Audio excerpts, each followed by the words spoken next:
Ramazan ayının sonuncu günü, onun axşamı, yəni o axşamdan sonraki səhər gəlir fitr bayramıdır. Həmən axşamı bizə hədislərdə deyiblər, əhya saxlayın. Hətta belə oxudum hədisi. Siz elə bilməyin, Qədr gecələrindən aşağıdadır bunun fəziləti. Belə düşünməyin. Fəziləti misilsizdir. Əli əleyhissalam haqqında oxudum ki, heç vaxt o günləri yatmazdı, o yaqqalardı.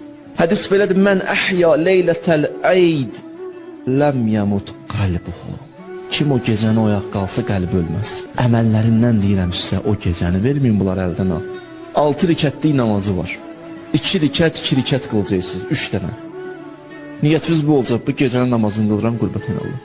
2 rikət, 2 rikət. Hər rikətdə Fatihədən sonra 5 dənə ixlas.